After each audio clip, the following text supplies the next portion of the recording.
حسین حسین حسین حسین حسین Mailsi bureau chief حاجی محمد وارث سعیدی کی report کے مطابق میلسی میں چوریوں کا سلسلہ نہ رک سکا۔ بزرگ تاجر حاجی محمد رفیع کا موٹر سائیکل چوروں کو 2 ہفتے گزر گئے۔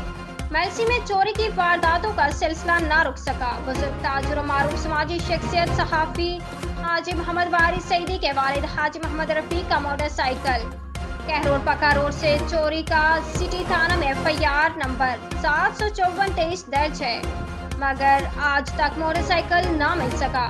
تاجروں نے DPO وہاڑی سے نوٹس لینے کا مطالبہ کیا ہے اور چوری و ڈکیتی کی وارداتوں میں لاکھوں روپے مالیت کے طلائی زیورات اور نقدی سمیت بار بار لوٹنے والے متاثرین کی پریس کانفرنس الحکام سے نوٹس لینے کا مطالبہ۔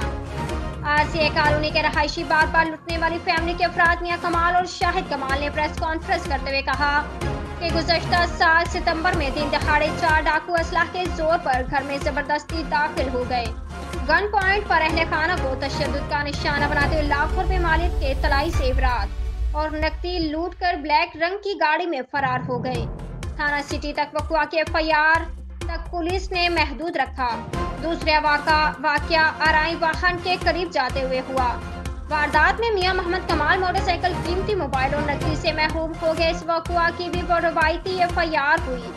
پولیس کسی قسم کی مدد نہیں کر رہی۔ انہوں نے DPO وہاڑی RPO ملتان سے نوٹس لینے کا مطالبہ کرتے ہوئے کہا کہ ہماری لوٹی ہوئی دولت ٹریس کر کے برآمد کرتے ہوئے ہمارے ساتھ ہونے والی زیادتی کا ازالہ کیا جائے۔